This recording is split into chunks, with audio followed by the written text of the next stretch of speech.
way how we can win a championship. That's my main goal right now. I feel like I talked about it yesterday. I tweeted out a couple of responses to people not understanding, my knowledge of what it came from my brain and for me learning from the situation.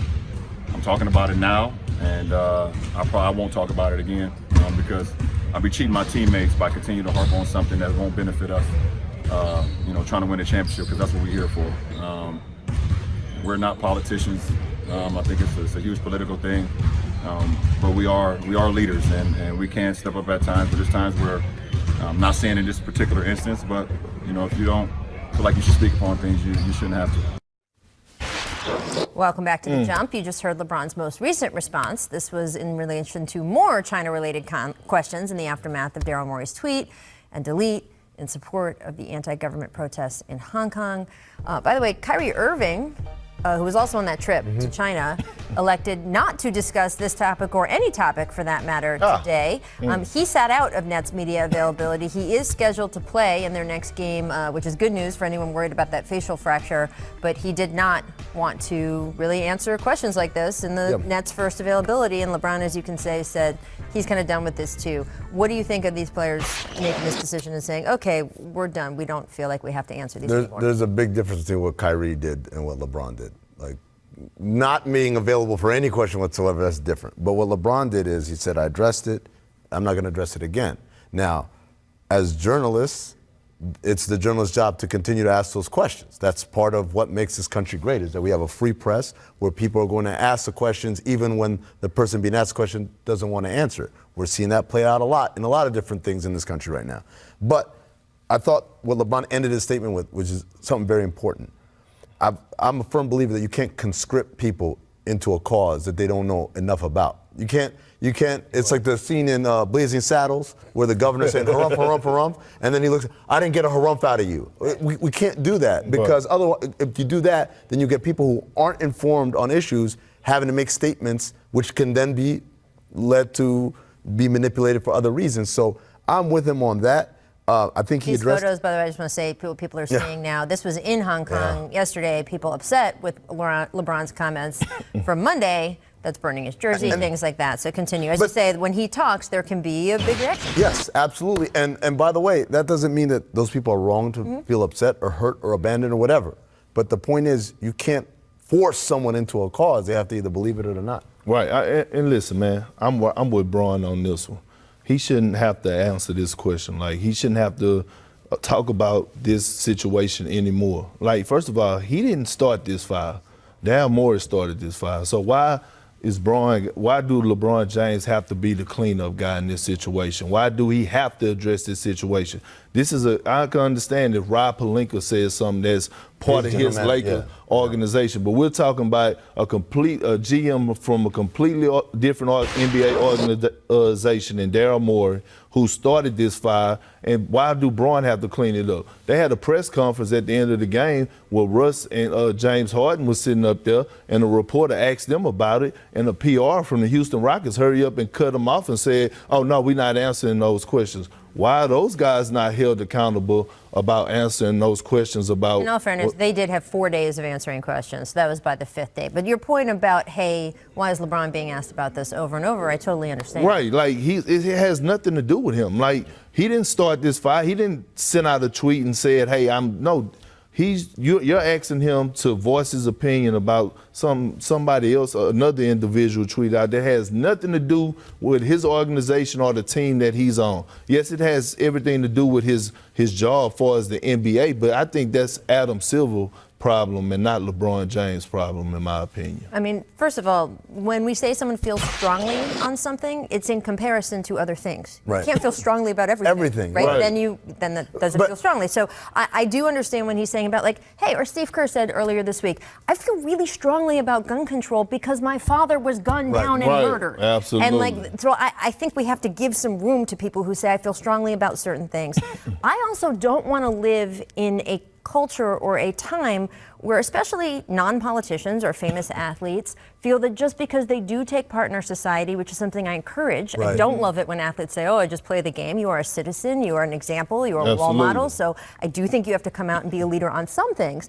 But I don't want to get to a point where we expect anyone, and by the way, I'm also including Daryl Morey in this conversation. I don't want to have to expect Daryl Morey because he commented on the Hong Kong-China situation. I don't want to then have him have to comment on what's going on in his own state in Texas with immigration, what's going on in his own state with police brutality or people getting shot. I just don't think that once you speak about something, you then have to be accountable for anything if you're a GM or a player or everyone, because I would like to talk about basketball some of the time. I'll give you a great example of this. We had an event in India this month.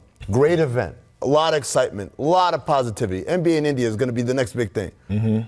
They have issues in India too, in the Kashmir region, where there are things where, again, I'm just saying there are conflicts there, and there are people there who feel persecuted, and there are people who feel like some people are rabble-rousers, or whatever it is. They've got issues, just like every other country. Are we going to say now, all right, no India anymore because they got some stuff over there that we don't know too much about or whatever? My point is, there's an issue everywhere. And there's an issue that we can get upset about everywhere. Legitimately, I'm not trying to be flippant, but you can't, like you said, expect, like Steve Kerr's got to save the day everywhere.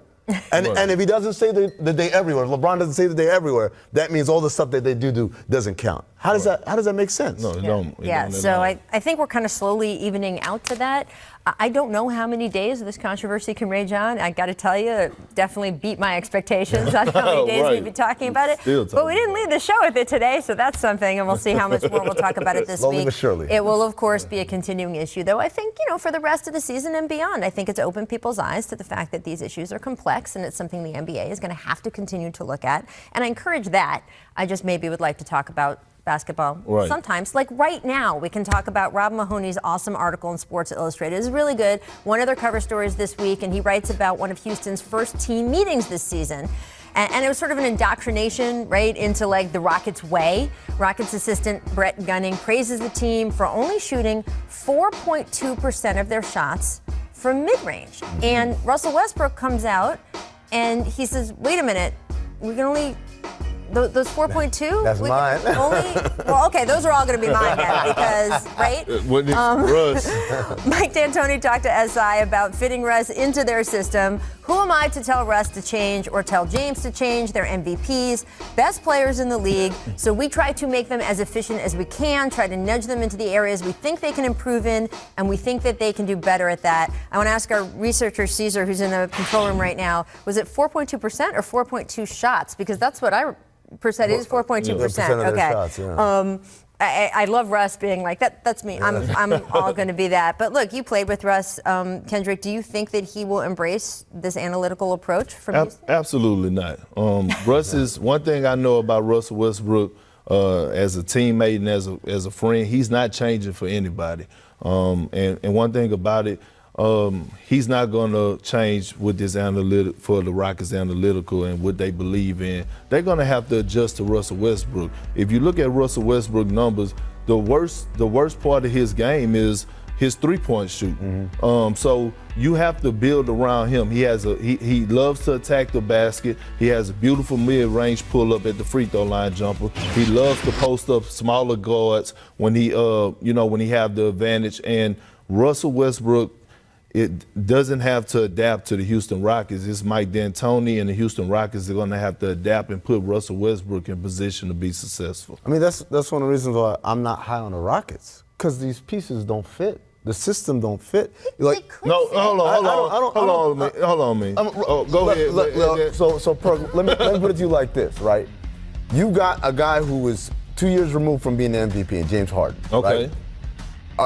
To me, the only way this works is if you take the ball out of his hands, you put it in Russ's hands, and you say, James, you got to play off ball. Okay. Do you think that's something that's okay, that he would be okay with? Well, I mean, they proved that they could play together. We did it. They proved it, but y'all proved it when, though? I know, but listen. When we were young. But they were young, but listen. When my thumb worked. But these are guys that have accomplished every individual accolade that they possibly can. The only thing that they haven't accomplished from that Oklahoma City team that we was on is a championship. KD got a championship. Serge got a championship. James and Russ haven't got a championship yet. You already have one. And before I got there. But now you're taking two guys that's still in their prime former MVPs, and you teaming them up. This probably is the most dynamic backcourt that we ever seen in league history. I don't see how it won't work. And when you look at, one more thing, when you look at Russell Westbrook playing off the ball, you take him on the Olympic team when he played in the Olympics. Coach K had Russell Westbrook coming in as the backup 2 off the bench, and he flourished well in that system.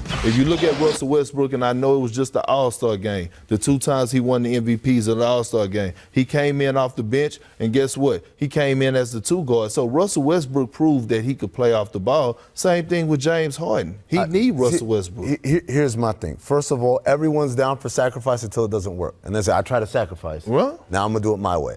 And that's the thing. It sounds nice unless they're not successful out the gate with it. And that's another thing. The thing about Russell Westbrook off the ball, it's the idea is that if the ball is in James's hands, as a defender, I can sag off of Russ a lot more than I could if it was opposite around because he can't shoot. And he doesn't move off the ball a whole lot. He's not cutting a whole lot off ball. Now, you can blame the system in Oklahoma City for that. Nobody in Houston moves a ton off. But that's my point. You can blame the system in Oklahoma City and say, oh, because they don't do that. But Houston doesn't do it either. Right. So this idea that now Russell Westbrook is going to start doing those Dwayne Wade ghost cuts where he just cut when you're not paying attention to him.